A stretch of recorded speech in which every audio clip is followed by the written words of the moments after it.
Boa noite, doutores, boa noite, doutoras. Sejam muito bem-vindos a mais um semestre. Para mim é sempre um prazer estar aqui com vocês, assim como eu disse para a turma da manhã, né? Vocês também fazem parte de uma turma que eu tenho um extremo carinho, já que nós estivemos juntos aí, né, no início da trajetória da academia de vocês, e agora vocês já têm aí 50% do curso completo e já caminham aí, né, passando da metade do nosso curso de Direito. Então, para mim é um extremo prazer estar aqui com vocês. Só confirmando, vocês estão me ouvindo bem? Vocês estão vendo os slides já compartilhados? Boa noite, professor. Eu, particularmente, sim. Maravilha. Muito obrigado, Felipe, Gilson. Caso tenha algum pico aí na internet ou alguma situação, vocês me avisem, por favor, tá bom? Pessoal, uma outra questão importante é a seguinte: nossas aulas, então, são sempre de segunda-feira. Nós temos apenas 2 aulas por semana, então poucas aulas. O nosso conteúdo programático são apenas 2 tópicos, mas são 2 tópicos bastante importantes. Nós vamos aí iniciar os nossos estudos falando do Estatuto do Idoso e, na sequência, nós veremos o Estatuto da Criança e do Adolescente. Nossas aulas serão sempre gravadas e estarão disponíveis, né, no link da playlist que eu já encaminhei para os representantes hoje durante o dia. Então, assim que terminar a nossa aula, a aula gravada já será postada lá naquela playlist. Vocês poderão assistir quantas vezes vocês quiserem, quantas vezes forem necessários. Um outro detalhe também, com relação ao conteúdo do Estatuto do Idoso, eu já encaminhei para vocês aí o conteúdo, o material, em relação tanto aos slides de aula, mais 2 materiais complementares para vocês estudarem em relação ao Estatuto do Idoso. Além disso, também já encaminhei para os representantes o link, né, da Vox Legis, onde vocês poderão ouvir a leitura do Estatuto do Idoso na íntegra. Então, aqueles que não têm tempo, né, ou não têm o hábito ainda da leitura, poderão ouvir a leitura do Estatuto do Idoso. Né? Nós temos dois canais do YouTube bastante interessantes, nós temos, que eu digo no geral, né, não são meus, mas o Vox Legis e o Jus Vox, que são muito bons aí em relação a essa leitura de legislações, né? Fica aqui então já o convite para aí sim, né, que vocês possam curtir o meu canal, se inscrevam lá no canal, né, e acionem lá as notificações para que toda vez a gente postar algum vídeo novo, vocês vão receber as notificações aí do canal. Fica o convite também para que vocês acessem os outros vídeos que nós temos lá, as aulas de direito penal, as aulas de direito processual penal. Agora, inovando também, nós temos aulas de direito agrário, nós temos aulas de medicina legal, nós temos aulas de direito médico, além de outras palestras também ali no nosso canal, estão aí à disposição de vocês, né? Então, fiquem à vontade também para assistir, para conhecer o canal, para ver os vídeos e as aulas, né? São aulas aí, eu tento fazer elas bastante completas, para que aqueles que estejam estudando, aqueles que estejam vendo ali, possam ter acesso a todo o conteúdo necessário referente a todos aqueles assuntos. Então, fica o convite para que vocês conheçam o canal, se inscrevam no canal e compartilhem aí para que outras pessoas venham a conhecer também. Né? O nosso objetivo não é uma grande divulgação do canal, nunca foi, mas servir, colocar à disposição dos nossos alunos, né? Das 2 faculdades que hoje eu leciono, tanto aí da Universidade do Brasil, quanto da FAMA, né, na cidade de Iturama. Então, são as 2 faculdades às quais eu estou vinculado e lá tem as aulas referentes a esses 2 estudos. O outro aviso importante é com relação à chamada, pessoal. A chamada será sempre nominal, vou chamar o nome de cada um ao final das aulas, tá? E essa chamada já será registrada automaticamente no sistema da Universidade Brasil, tá? Então a chamada será feita nominal e estará ali já sendo registrada no site da Universidade Brasil. Hoje, impreterivelmente, ainda não, porque o site ainda não está aceitando esse registro, né? Provavelmente a partir da semana que vem nós realizaremos, então, a chamada nominal dos alunos, pessoal. Só um instante, já continuamos já.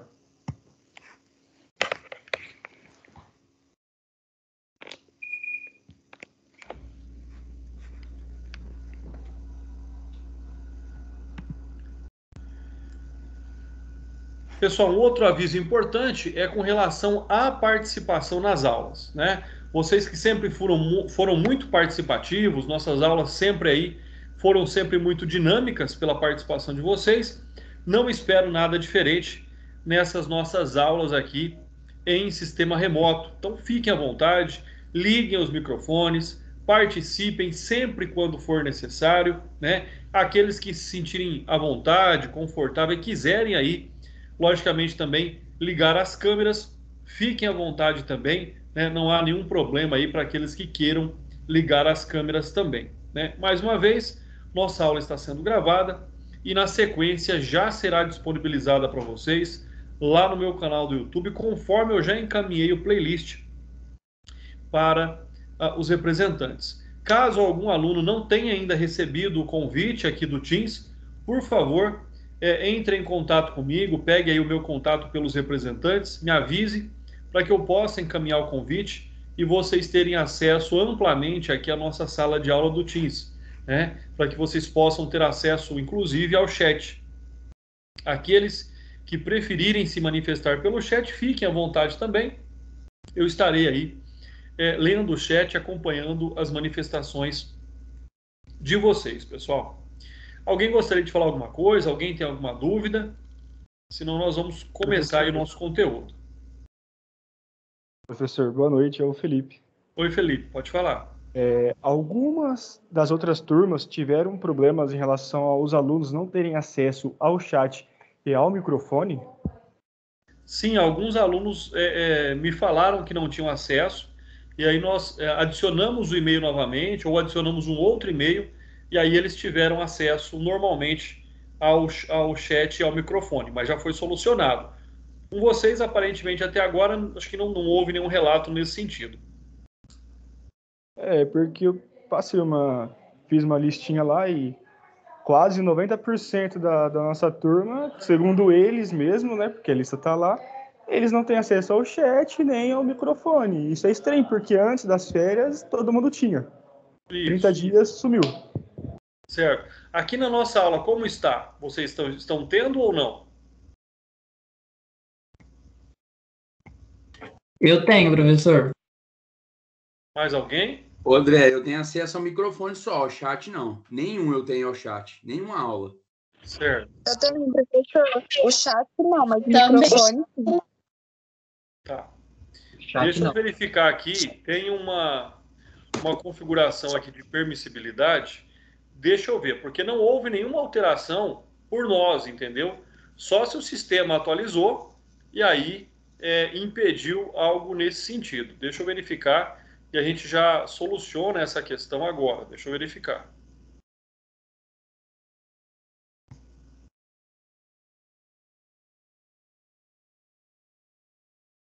O estranho é que algumas pessoas acabam tendo acesso e outras pessoas não tendo acesso. E a gente acaba não sabendo do porquê isso acontece. Mas não foi nenhuma configuração que nós fizemos, não foi nenhuma configuração aí para limitar ou para impedir que as pessoas tenham acesso. Deixa eu só verificar aqui então. Vamos lá.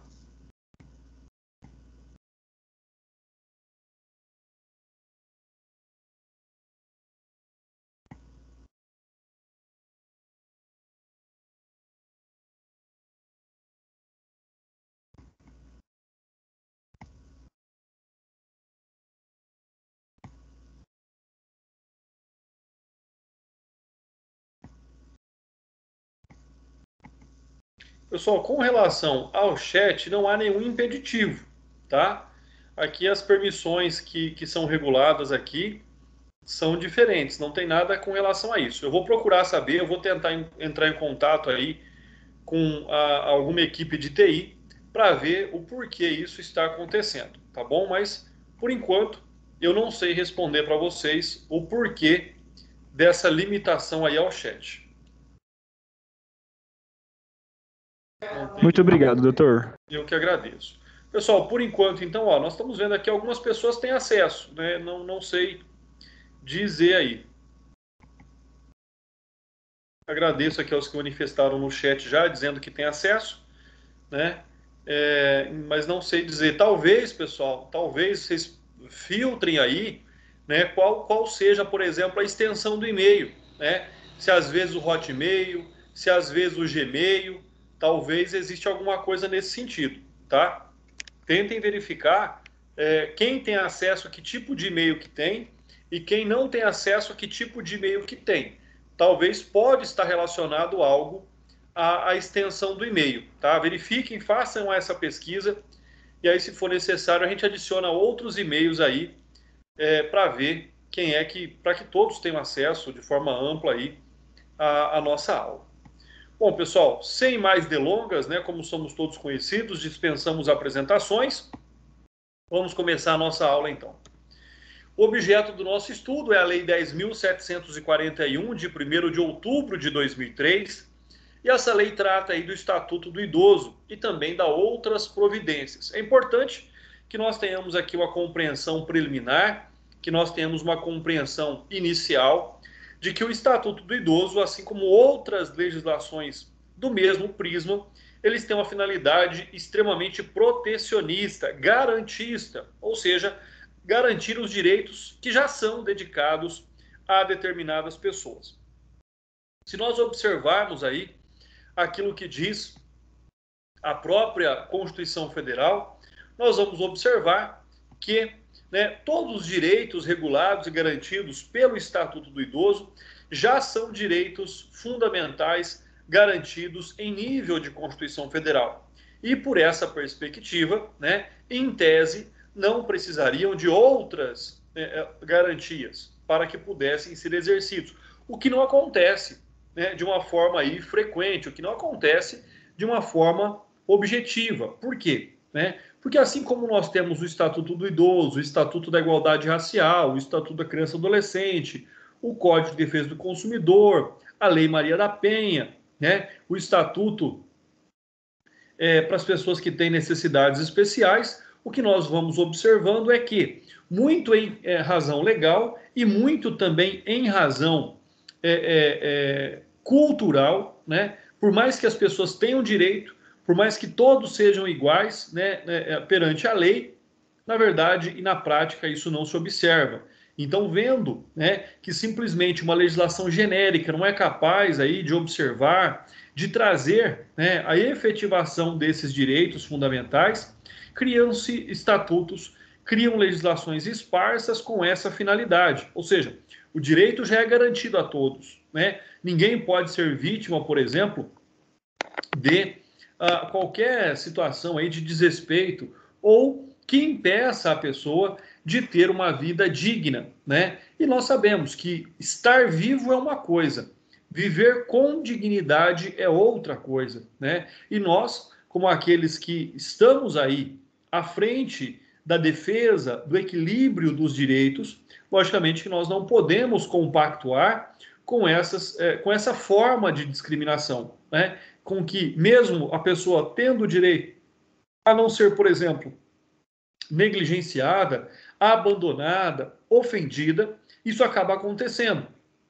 Então, por isso que criam-se essas leis esparsas com característica garantista para poder trazer aí um reequilíbrio à nossa sociedade. Então, essa é a grande finalidade daquilo que se apresenta dentro do direito brasileiro. E é por isso que, infelizmente, nós temos tantas leis para garantir muitas vezes o mesmo direito. Uma lei só não é capaz de prover aí a garantia de determinados direitos. Então, nós temos que ficar reafirmando, nós temos que ficar criando medidas cada vez mais garantistas, medidas cada vez mais protecionistas, para que todos possam, de fato, aí gozar dos seus direitos. E, dentre eles, como eu já disse, via de regra, sempre direitos fundamentais, direitos sociais, direitos trabalhistas e assim por diante. Então, dentro dessa característica, nós estaríamos, num primeiro momento, é lógico, nós estamos muito além disso, mas num primeiro momento também, reafirmando tudo aquilo que vem descrito ali nos artigos 5º, 6º, 7º, né? Depois no artigo 196, o artigo 200 da Constituição Federal, dentre tantos outros artigos. Mas é importante dizer que quando nós tratamos dos idosos, né, e faço já aqui um paralelo entre as duas legislações que são do nosso interesse, que é o Estatuto do Idoso e o Estatuto da Criança e do Adolescente, temos aqui já a perspectiva de que estamos tratando de pessoas com determinadas fragilidades, né, nos momentos e nas condições opostas da vida. Então, as crianças e adolescentes são aqueles que ainda estão, né, iniciando a sua vida, estão conhecendo a vida e se adaptando à convivência social, né, com todas as suas necessidades, fragilidades e o seu desenvolvimento físico e psicológico, enquanto, quando nós falamos dos idosos, né, nós vamos verificar ali quem é considerado idoso daqui a pouco, mas nós estamos falando daquelas pessoas que estão do lado oposto da vida, que já estão encontrando ali a sua finitude, ou seja, pessoas também, né, da mesma forma que as crianças e adolescentes estão num processo, né, de crescimento, o idoso está num processo de envelhecimento, né, de degeneração física e mental, e isso é natural a todos nós, né? As pessoas vão perdendo a noção muitas vezes da realidade com o chegar dos anos, as pessoas vão perdendo vigor físico, perdendo massa muscular, e tudo isso, logicamente, reflete na qualidade de vida. Então, logicamente, nós estamos falando aqui de sujeitos de direitos que se encontram dada e guardada as devidas diferenças com as necessidades aí proeminentes. Então, esse é um aspecto introdutório que nós temos sobre o Estatuto do Idoso. Pessoal, antes de começar aqui a falar propriamente dos nossos slides, alguém gostaria de fazer algum comentário, alguma pergunta preliminar aqui sobre o Estatuto do Idoso? Houve muita mudança, professor, com o tempo? Isso, exatamente. Olha só, é importante dizer que o Estatuto do Idoso não é tão antigo assim, né? Na verdade, a garantia da proteção do idoso, ela já havia prevista na Constituição Federal de 88, mas o Estatuto do Idoso só foi criado, só foi promulgado no ano de 2003, Kleber. E aí, o que acontece? Nós tivemos sim algumas mudanças, tá? Mas foram mudanças ainda superficiais. Nós não tivemos mudanças mais severas naquilo que nós consideramos ali como a estrutura base do Estatuto do Idoso, né? Por exemplo, com a nova Previdência Social, nós tivemos algumas mudanças, né?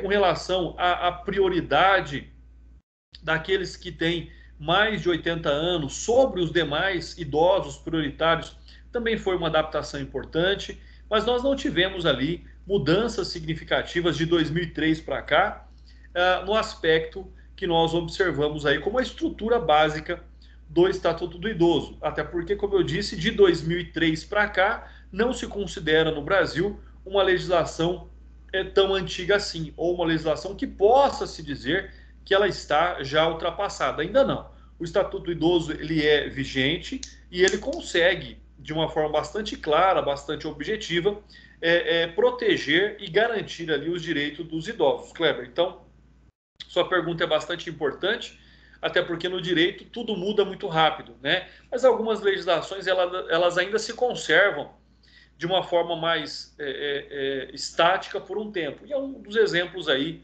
do Estatuto do Idoso, do Estatuto da Criança e Adolescente e assim por diante. Não sofreram muitas alterações, não. Se adaptaram sobre alguns aspectos, mas eu não posso nem chamar isso de alteração. Então, nós temos mais adaptações do que alterações, né? Compreensão e interpretação, sim, mas mudanças diretamente no texto do Estatuto nós não tivemos muitas, não.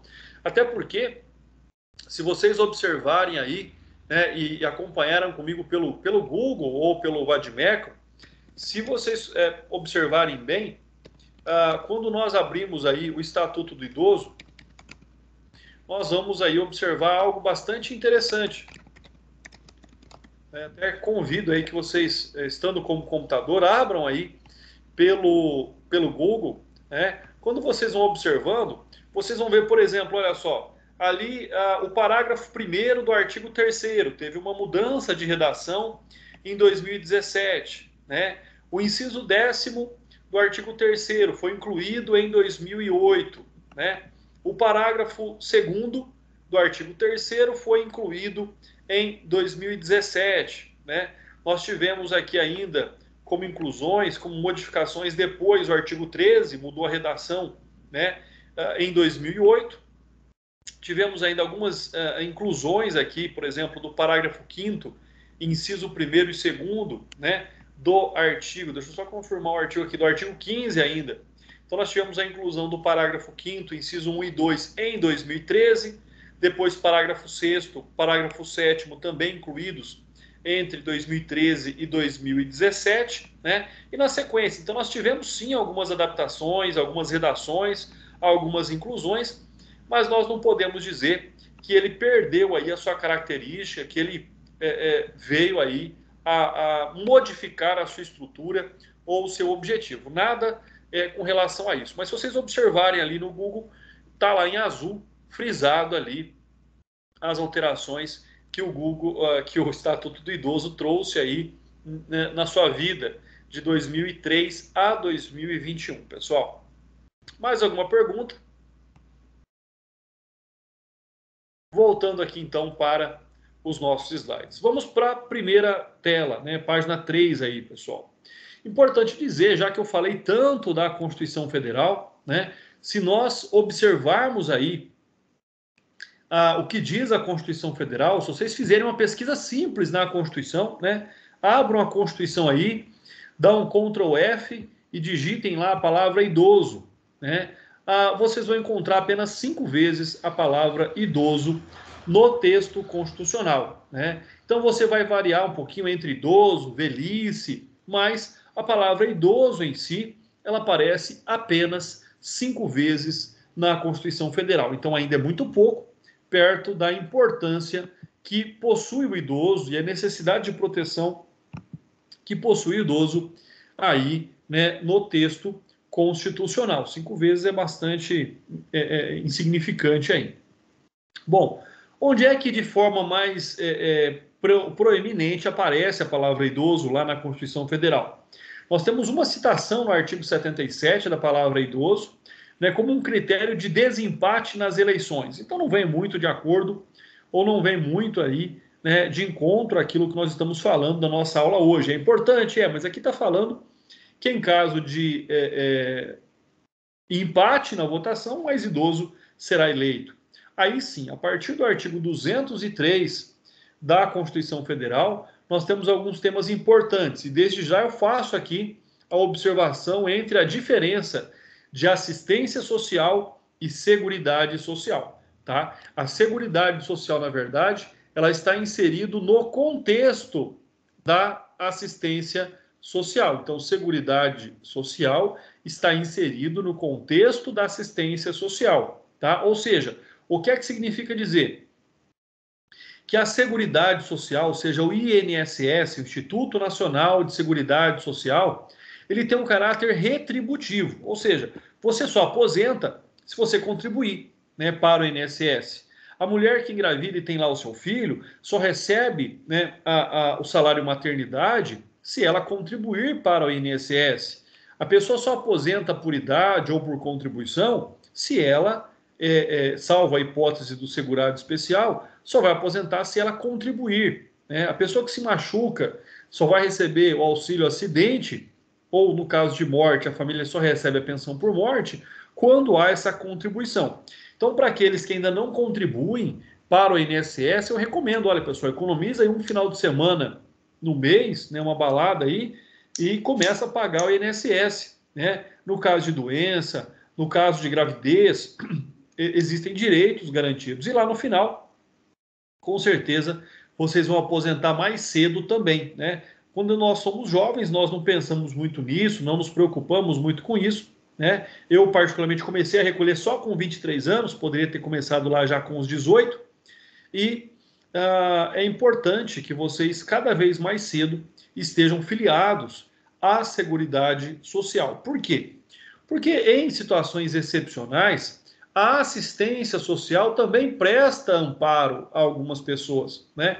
como no caso de idosos que não conseguem aí se sustentar, como no caso de pessoas com deficiência, no qual eles também não conseguem se sustentar pelo trabalho, e, logicamente, as suas famílias não têm condição também de prover a subsistência dessas pessoas. Mas olha só, então, vamos aí compreender o que o artigo 203 ele traz na íntegra sobre o idoso. Primeiro, a assistência social será prestada a quem dela necessitar, independentemente de contribuição à Seguridade Social e tempos objetivos. Então aí já está sobre esse aspecto que eu expliquei para vocês. Inciso 1º, a proteção à família, à maternidade, à infância, à adolescência e à velhice. Então fica aí já, nesse primeiro contexto, a proteção à velhice.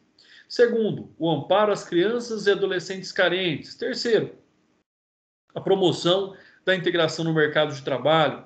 Quarto, a habilitação e a reabilitação de pessoas portadoras de deficiência e a promoção de sua integração à vida comunitária. Mas talvez o que mais nos importe aqui, além do inciso 1º, é o inciso 5º, que diz a garantia de um salário mínimo de benefício mensal à pessoa portadora de deficiência e ao idoso, né? E ao idoso, que comprovem não possuir meios para prover a própria manutenção ou de tê-la provida pela sua família, nos termos da lei. Então aqui nós estamos falando de um benefício previdenciário, é o benefício de prestação continuada, o BPC, antigamente era chamado de amparo social. Então, para aquelas pessoas que nunca contribuíram, que não têm direito à aposentadoria, são idosos, não têm como manter a sua subsistência, e essa subsistência não pode ser mantida pela família, ou seja, pessoas que também não têm como prover a subsistência dos seus idosos,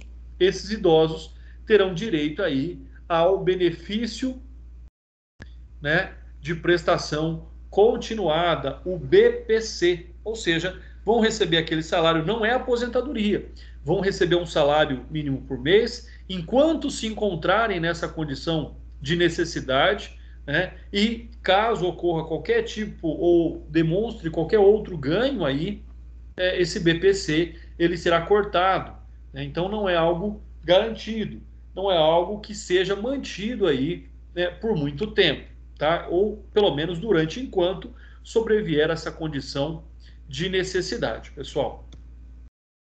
Aqui então nós temos ainda lá na Constituição Federal o seu capítulo 7º, quando ele fala da família, da criança, do adolescente, do jovem e do idoso, né?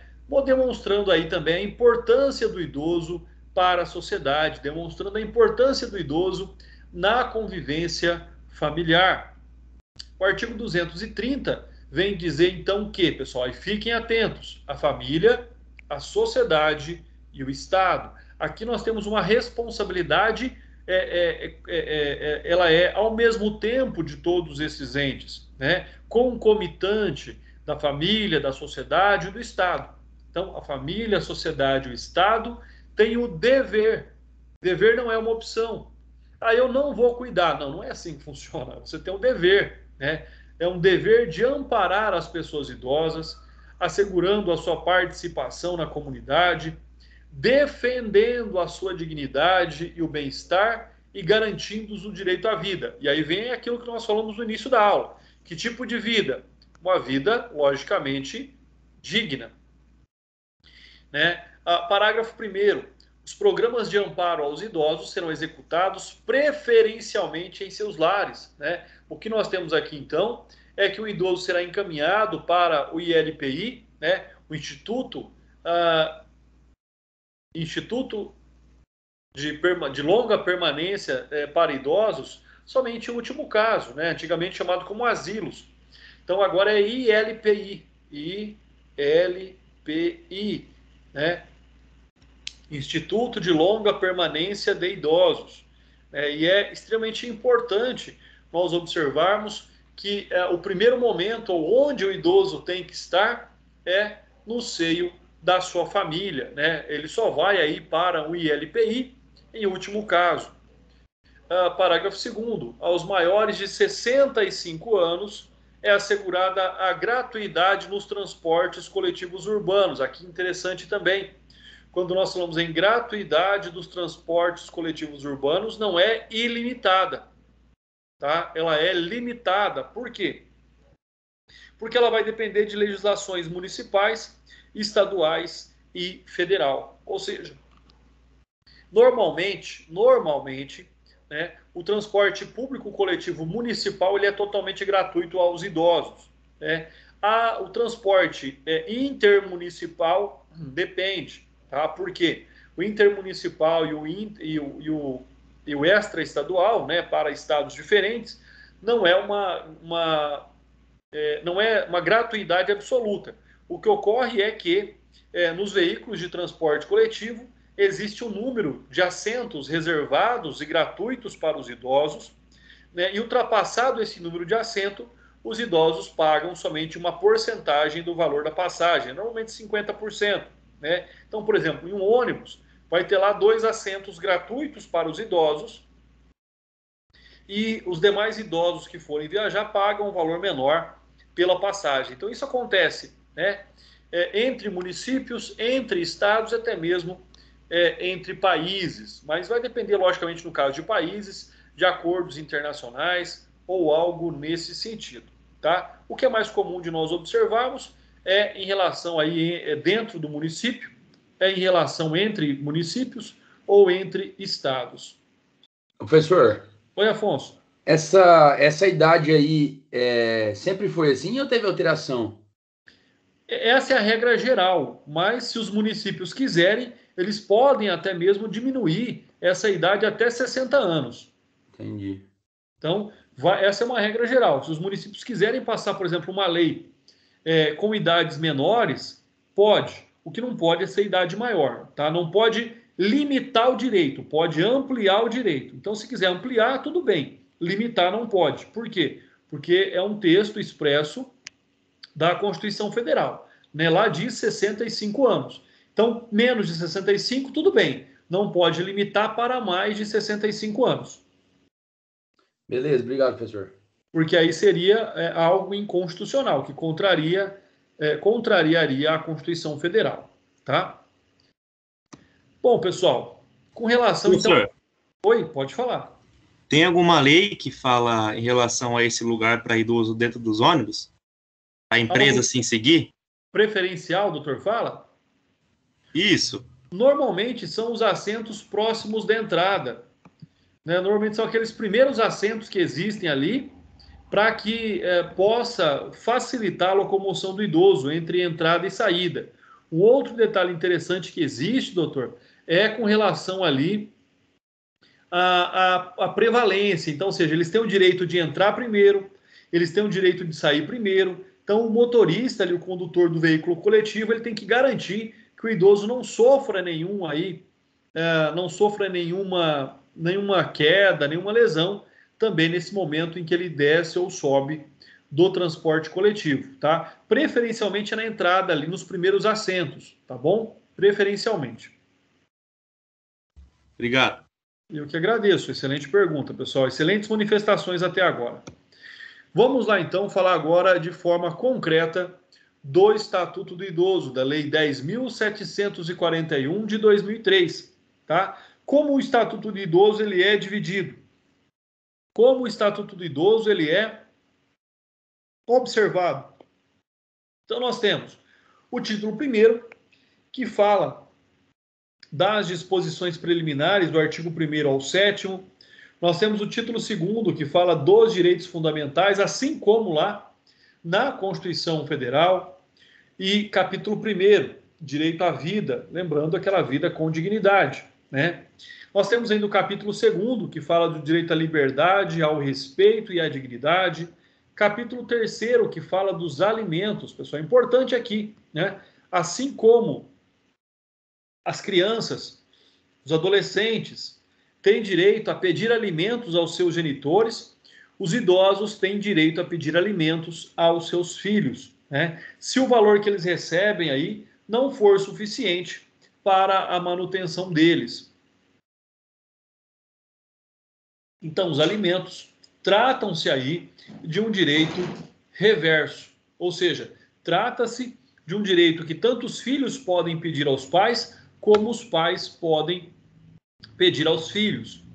Aqui nós temos o capítulo 4º, que fala do direito à saúde, né? E o direito à saúde, ele é tratado também na Constituição Federal e determina aqui a prevalência de atendimento, determina aqui a prevalência, né, de políticas públicas relacionadas à saúde,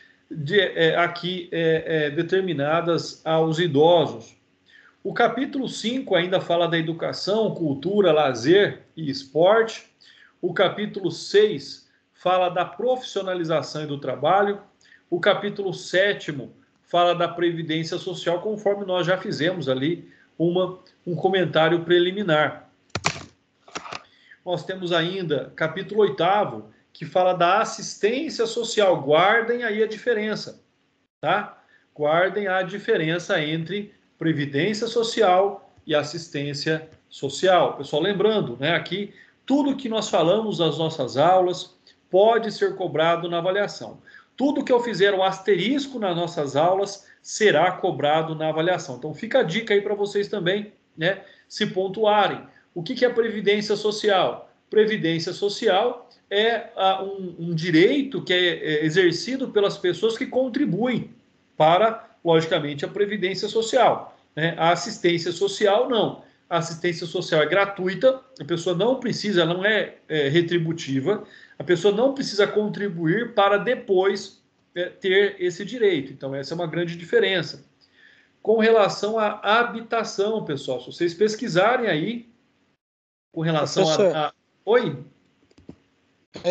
Em relação ao benefício de prestação continuada, tem até a lei orgânica de assistência social, LOAS, né? Sim, exatamente. Critério. Só que, no Estatuto do Idoso, ele considera o idoso com 60 anos ou mais. Agora, lá na lei orgânica, ele considera que o benefício só pode ser pago a partir dos 65 anos. Nós temos essas características, assim como também, doutor Mário, a questão do transporte, né? Por mais que toda pessoa idosa seja considerada a partir dos 60 anos, né, essas leis elas são limitantes com relação a alguns benefícios, porque ela considera hoje, e logicamente nós sabemos que a pessoa com 60 anos ainda é amplamente ativa. Agora, sem razão de uma doença, sem razão de uma incapacidade, ela não puder trabalhar e não puder ter a sua subsistência mantida, ainda assim a assistência social poderá prestar algum tipo de benefício, se não o benefício de prestação continuada, mas algum tipo de amparo a esse idoso que não tenha 65 anos, mas também não possa manter a sua subsistência. Entendido. Bom, pessoal, como eu estava dizendo, então, da habitação, né? O que é importante fazer? Se vocês pesquisarem aí, além do Estatuto do Idoso, vocês vão verificar que partes, né, determinadas moradias de conjuntos habitacionais são específicas para idosos, são reservadas para idosos, né? Então, ou seja, além disso, essas moradias elas devem ser adaptadas aos idosos. Se são moradias definidas desde o início, né, por exemplo, 2%, sei lá, 3%, vai depender muito das moradias de um conjunto habitacional, são específicas somente para idosos, essas moradias elas têm que ser adaptadas na sua acessibilidade, seja com o piso antiderrapante, seja com portas talvez um pouco mais largas, para que possibilitem a passagem de cadeiras de rodas, seja também, né, com todo aquele suporte e aparato para que o idoso não caia, aqueles apoios no banheiro, por exemplo, que ele possa tomar um banho sentado. Então, tudo isso ela tem que, a casa do conjunto habitacional destinada para o idoso, ela deve vir já com toda essa acessibilidade para os idosos. Né? Dos transportes já comentamos um pouquinho também, vamos voltar a falar sobre isso. No título 3 das medidas de proteção, capítulo 1, disposições gerais, capítulo 2, medidas específicas de proteção. Então, quando nós falamos que essa é uma legislação protecionista, é claro que é. Né? É uma legislação que aí, de forma concreta, traz para os idosos uma proteção em razão dos seus direitos. Título 4, política de atendimento ao idoso. capítulo 1º de disposições gerais, capítulo 2º da entidade de atendimento dos idosos, capítulo 3 da fiscalização dessas entidades de atendimento, capítulo 4º das infrações administrativas, capítulo 5º da apuração judicial de irregularidades de entidades de atendimento, capítulo 5 da apuração administrativa de infração às normas de proteção do idoso, título 5 do acesso à justiça, cada vez mais o que se vê também é um aumento da judicialização na defesa dos idosos, nós vamos comentar bastante sobre isso, capítulo 1, disposições gerais, capítulo 2 da atribuição institucional do Ministério Público, nos termos do artigo 129 da Constituição Federal, também trata deste tema. Capítulo 3º, da proteção judicial dos interesses difusos, coletivos, individuais, indisponíveis ou homogêneos. Olha, percebam aqui do que é que nós estamos falando, né, pessoal? Direitos difusos, direitos coletivos, individuais, indisponíveis e homogêneos, né? Com certeza vocês já ouviram falar, vocês já estudaram esses direitos em algum outro ramo do direito, mas é importante dizer, é importante lembrar que eles garantem o exercício de direitos de uma forma sempre pensando no bem comum, no bem coletivo. Nós temos ainda do título 6º, dos crimes cometidos contra os idosos. Nós temos ainda o capítulo 1 das disposições gerais, capítulo 2 dos crimes em espécie, título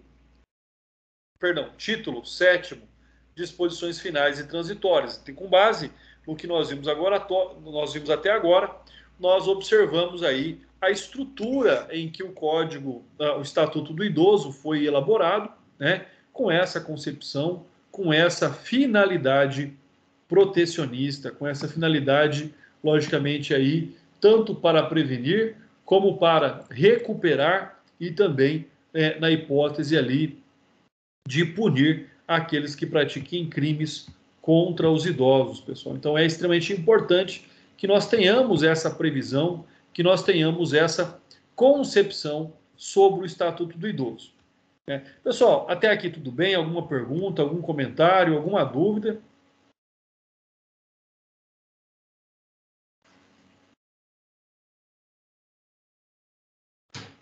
Então, vamos lá, vamos dar sequência.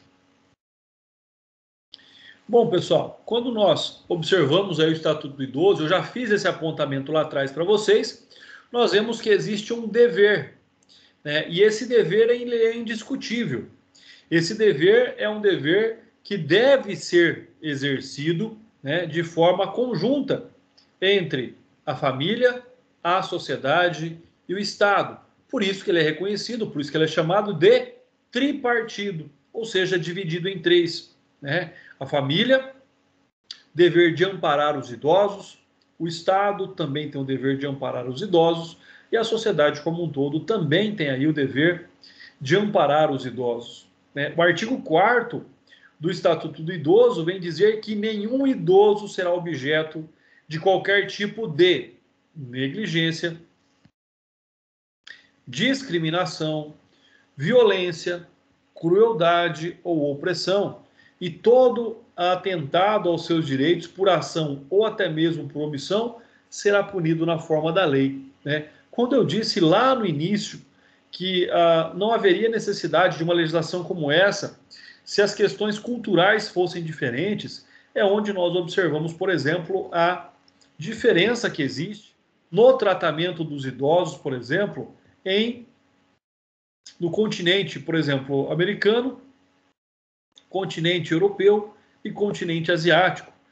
Para os asiáticos, os idosos têm uma importância ou têm uma presença muito maior na vida das famílias do que talvez em outras culturas, onde já se observou que aprender com a vivência dos idosos é extremamente importante, onde já se observou que a contribuição do idoso para a sociedade, por mais que ele já tenha suas deficiências, por mais que ele já tenha suas limitações, né, por mais que ele já não consiga contribuir pessoalmente, fisicamente ali, de uma forma direta, mas de uma forma indireta, né, ou repassando ali, compartilhando o seu conhecimento de vida.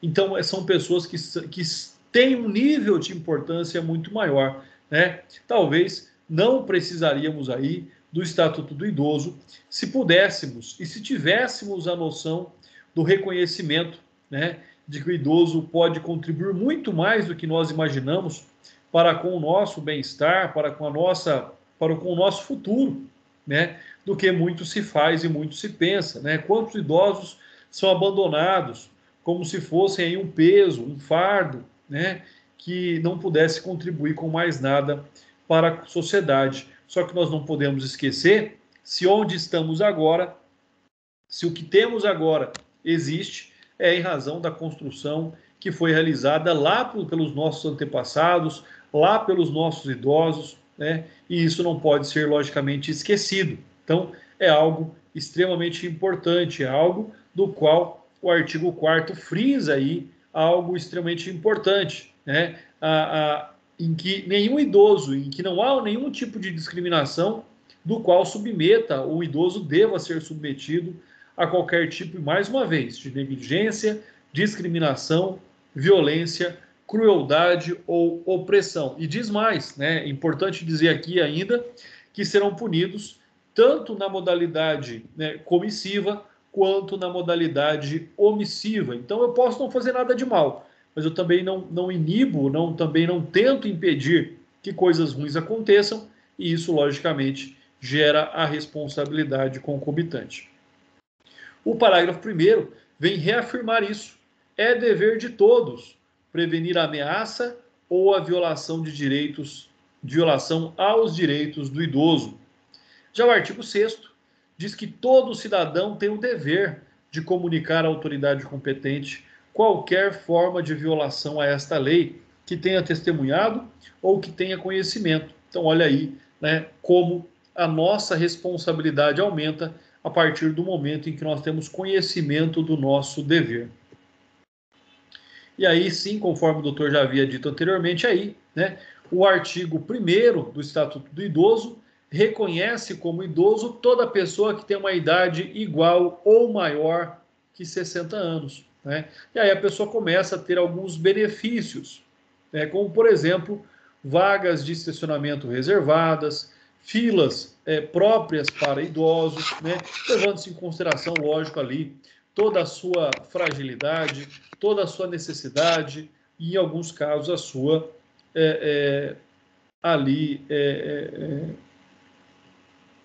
complexão física, muitas vezes, dentro desse aspecto. Né? Então, nós precisamos aí, logicamente, guardar o fato e o disposto no artigo 1º do Estatuto do Idoso. Né? É instituído o Estatuto do Idoso, destinado a regular os direitos assegurados às pessoas com idade igual ou superior a 60 anos.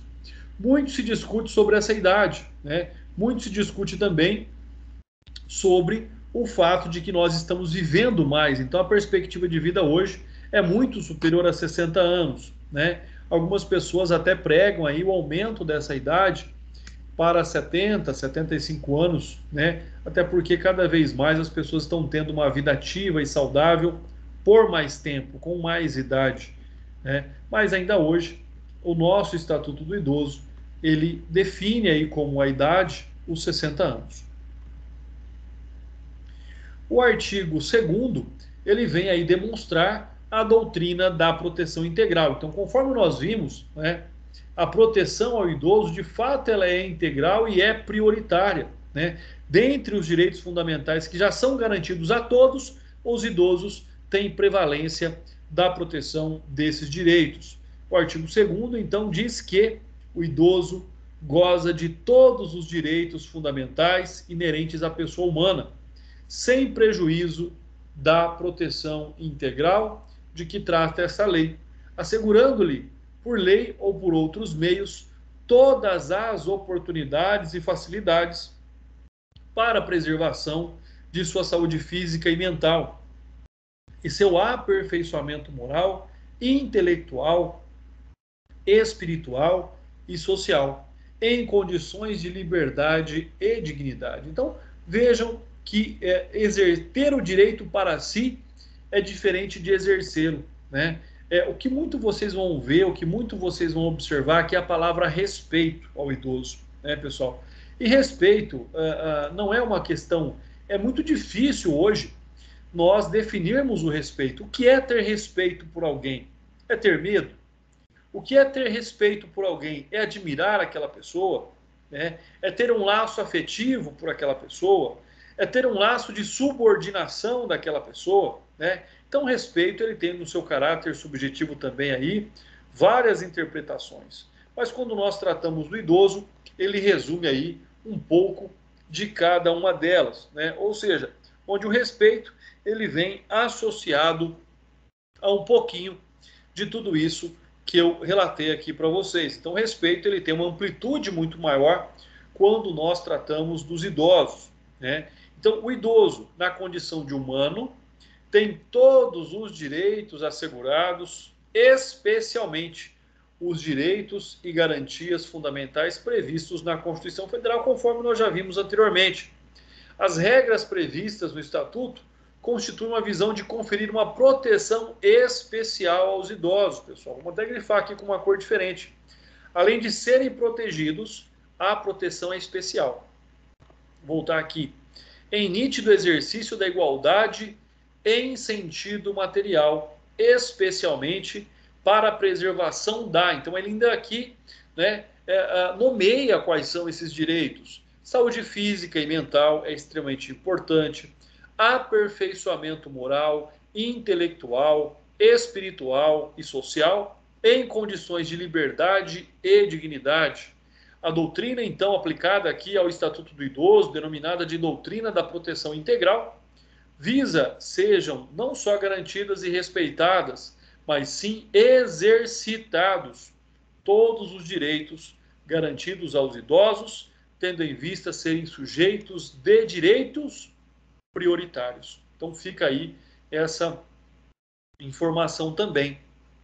Já o artigo 3º, ele vem falar sobre essa prioridade, né? O artigo 3º tem aí como finalidade dizer algo extremamente importante. E aí, mais uma vez, vem falar desse sistema tripartido, que é obrigação da família, da comunidade, da sociedade e do poder público. Você fala assim, André, mas parece que aumentou agora é 4. Porque, na verdade, quando nós falamos em comunidade, são aquelas pessoas que estão mais próximas do idoso, né? É ali o seu bairro, é a sua comunidade religiosa. Quando nós falamos em sociedade, é todo o povo de um local, né? Então, ou seja, nós poderíamos até aqui unir esses dois, mas o legislador fez questão de distinguir. Não vejo como sendo necessário, mas o legislador fez questão ainda de distinguir, né, sociedade de comunidade. Mas comunidade é aquela sempre que está mais próxima, sociedade é o meio em que se vive. Então, é uma obrigação da família, da comunidade, da sociedade e do poder público assegurar ao idoso com absoluta prioridade. Aí você vai perguntar, André, absoluta prioridade sobre quem? Sobre os adultos e demais idosos que estejam em mesmas condições, né? Ah, André, mas e se tem uma criança e um idoso? Se tem uma pessoa com deficiência e um idoso? Bom, aí vai depender de quem precisa mais, tá? Por quê? Porque aí eles são sujeitos de direitos prioritários concorrentes, né? Do direito, voltando aqui, direito à vida, à saúde, alimentação, educação, cultura, esporte, lazer, trabalho, cidadania, liberdade, dignidade, respeito e a convivência familiar e comunitária. Então, o artigo 3º, ele é muito rico nesta hipótese, nesta condição de proteção dos idosos, né? O artigo 3º, ele explicita aí de uma forma bastante clara esses direitos garantidos aos idosos, né? E é sempre, ficando mais uma vez aqui, de forma bastante clara, é sempre um dever, tá, pessoal? O dever não é uma opção. Dever é algo que é imposto. Uma outra questão aqui que nós devemos observar é o fato de que esses direitos fundamentais de proteção às pessoas com mais idade mais avançada são direitos chamados de direitos de terceira dimensão ou terceira geração, né? É muito comum que isso seja cobrado aí em concursos públicos, é muito comum que esse tema seja cobrado aí em provas da OAB. Então fiquem atentos, né? Mesmo que em multidisciplinariedade com outras matérias, fiquem atentos aí, seja em direito constitucional ou outras matérias. O parágrafo 1º ainda do artigo 3º vem nominar aqui quais são essas garantias, né, de prioridade. Então, ou seja, quando nós falamos em garantias de prioridade, elas vão compreender o quê? O que de fato é garantido aos idosos? De uma forma específica, né, de uma forma clara, o atendimento preferencial, imediato, individualizado, junto aos órgãos públicos e privados, prestadores de serviços à população, como bancos e assim por diante, né? Além disso, preferência na formulação e na execução de políticas sociais públicas específicas, destinação privilegiadas de recursos públicos nas áreas relacionadas com a proteção ao idoso, viabilização de formas alternativas de participação, ocupação e convívio do idoso com as demais gerações, que é aquilo que eu disse para vocês, né? Quando nós observamos aí uma convivência mais presente dos idosos com os jovens, com as crianças e com adolescentes, essa é uma via de mão dupla, onde todos são beneficiados, né? Criança é vida, é esperança, é perspectiva de um futuro melhor, e o idoso é aquele que pode, de forma direta, contribuir, né, melhor contribuir para a formação dessa criança, desse adolescente. Então, a convivência aí entre os opostos da vida é algo extremamente necessário, né? Tenho certeza aí que todos que têm ou tiveram a possibilidade da convivência com seus avós ou com outras pessoas idosas queridas, que guardam aí com certeza boas lembranças e muitos ensinamentos. Além disso, nós temos a priorização do atendimento do idoso por sua própria família, é o que eu disse, né? A família é aquela que está mais próxima, a família é aquela que tem obrigação primária, em detrimento do atendimento asilar, exceto dos que não possuam ou careçam de condições para a manutenção da própria subsistência ou sobrevivência. Então, ou seja, se a família não pode cuidar muitas vezes dela mesma, como é que ela vai suprir as necessidades do idoso? Então, somente em casos excepcionais é que nós observaremos a não prevalência deste preceito, né? Capacitação e reciclagem dos recursos humanos nas áreas da geriatria e gerontologia, são ciências da medicina aí aplicadas aos idosos, e na prestação de serviços aos idosos.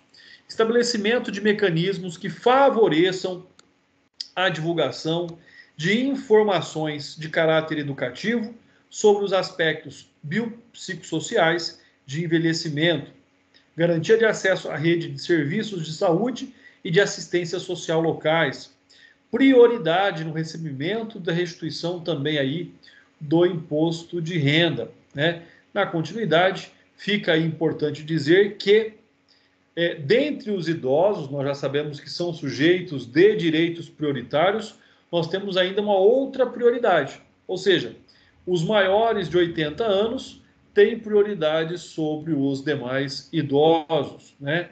Os maiores de 80 anos têm uma prioridade chamada de prioridade especial sobre os demais idosos, levando-se em consideração, é lógico, aqueles que já superam aí até mesmo a expectativa de vida. Pessoal, com relação ao direito à vida, bom, dando uma pausa aqui, pessoal, alguém tem alguma pergunta, alguma dúvida, gostaria de contribuir de alguma forma?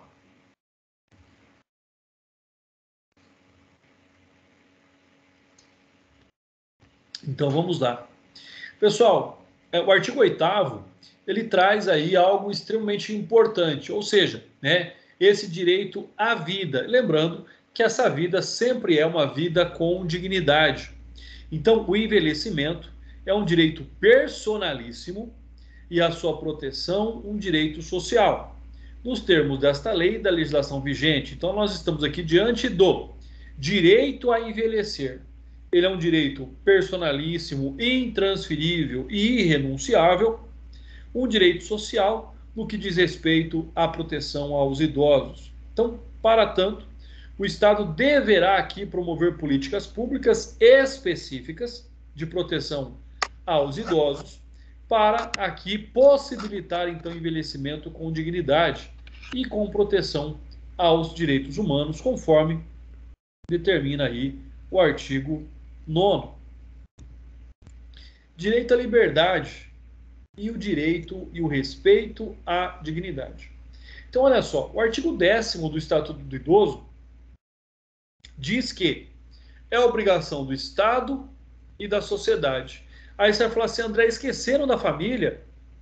Pessoal, esqueceram, tá? Não teria por que não incluir aqui também a família como aquele que tem uma obrigação a assegurar à pessoa idosa a liberdade, o respeito e a dignidade como pessoa humana e sujeito de direitos, sejam eles civis, políticos, individuais e sociais garantidos pela Constituição e nas leis. Então aqui, na verdade, continua a família inserida aqui, tá? Também de uma forma implícita, já que não está escrito de forma clara, mas nós não podemos aqui desprezar a obrigação da família como alguém que tem a obrigação de manter, né, de lutar, de garantir que o idoso tenha a liberdade e o respeito à sua dignidade, né? Então, sobre esse aspecto, nós estamos ali que entre o Estado, a sociedade e, logicamente, a família, eles impõem ali a obrigação de garantir os direitos de liberdade, respeito aos idosos, assegurando-lhes a sua dignidade. Entre os primeiros, já nos incisos ali do Estatuto, rola uma lista de direitos, conforme nós já vimos lá no artigo 3º.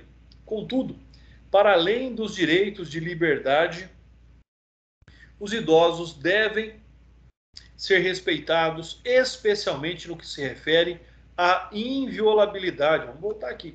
Inviolabilidade da integridade física, psíquica e moral, né? Quantos idosos são negligenciados quanto a isso, abrangendo a preservação da imagem, da identidade, da autonomia, de valores, né, que podem ser diferentes dos nossos. É importante dizer isso, né? Hoje nós vivemos num mundo aí de intolerância quanto a valores, como se existissem somente valores corretos e somente valores errados, né? Na verdade, respeitar a ideia do próximo, desde que seja diferente da minha, faz parte da nossa perspectiva, né, de estudante de direito, né? Uma frase atribuída a Voltaire diz que, mesmo não concordando com o que dizes, defenderei até a morte o direito de dizeres. Ou seja, então significa dizer o seguinte: se uma pessoa pensa diferente de você, paciência, né? Você tem seus argumentos, ele tem os argumentos dele, e nós não podemos aí viver nesse período que tanto se prega, que tanto se fala de intolerância, né? Como se só existisse um lado certo ou um lado errado. Ideias e crenças dos espaços e dos objetos pessoais. E, por fim, exige ainda o Estatuto que todos devem agir para assegurar a dignidade do idoso, distanciando-o de qualquer conduta desumana, violenta, aterrorizante, vexatória ou constrangedora. Então, isso vem reafirmar o que eu disse para vocês, incluindo a família, já que aqui diz todos, né? Todos devem agir com esse intuito e com essa finalidade. Então, isso é algo extremamente importante. Aqui nós temos um quadro que vai dizer para nós, que vai mostrar para nós, então, o que é que está ali relacionado, o que é que está ali atrelado os direitos de liberdade. Nós temos, então, por exemplo, a faculdade de ir e vir, de estar nos logradouros públicos e espaços comunitários, opinião e expressão, crença e culto religioso, prática de esportes e de diversões, participação na vida familiar e comunitária, participação na vida política, faculdade de buscar refúgio, auxílio e orientação. Já no tocante ao respeito, integridade física, integridade psíquica, integridade moral, preservação da imagem, da identidade, da autonomia, ou sejam, valores, ideias e crenças, preservação de espaços, preservação de objetos pessoais. No tocante ao valor da dignidade, repúdio a tratamento desumano, repúdio a tratamento violento, repúdio a tratamento aterrorizante. Pessoal, não é por acaso, tá, que termos tão fortes são colocados aqui.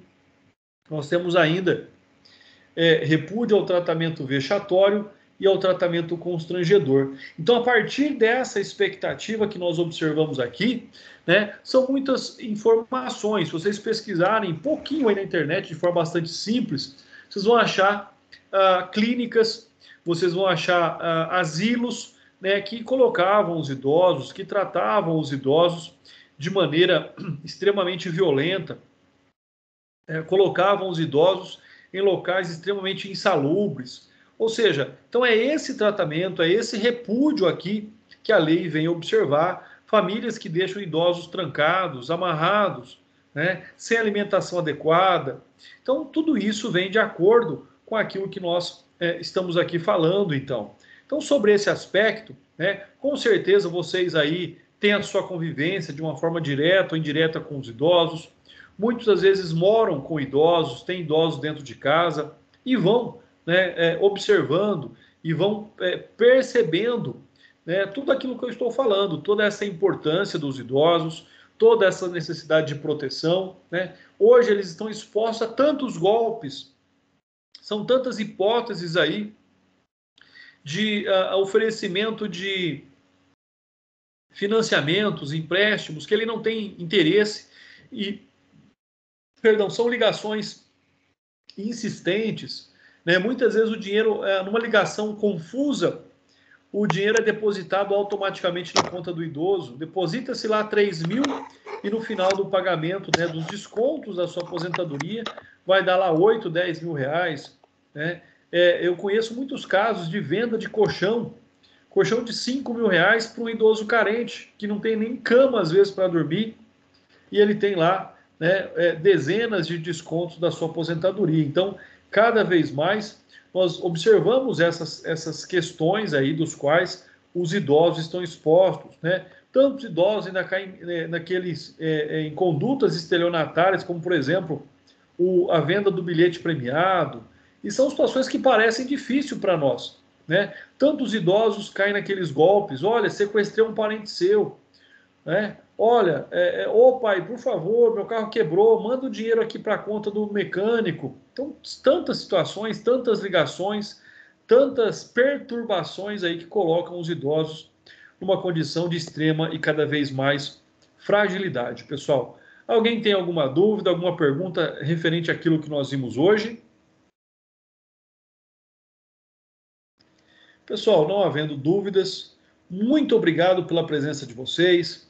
Né? Obrigado aí pelas participações, fiquem com Deus e até a nossa próxima aula. Lembrando que eu sempre estou à disposição de vocês, entrem em contato sempre que for necessário, tá? E ainda hoje a aula estará disponível lá na playlist da turma de vocês, na playlist, na verdade, do conteúdo de vocês, tá bom? Forte abraço, fiquem com Deus, mais uma vez, um prazer estar aqui com vocês. Abraço, professor. Valeu, pessoal. Boa noite, professor. Deus, obrigado. Boa noite. Boa noite, professor. Só uma dúvida. Eu entrei um pouquinho depois, foi feita a chamada? Doutor, com relação à chamada, ela vai ser feita toda a aula ao final, nominal. Eu vou chamar todos. Mas o sistema ainda essa semana não está registrando a chamada, tá bom? Então, a partir da semana que vem, a chamada vai ser nominal ao final das aulas. Ok, grato. Boa noite. Obrigado.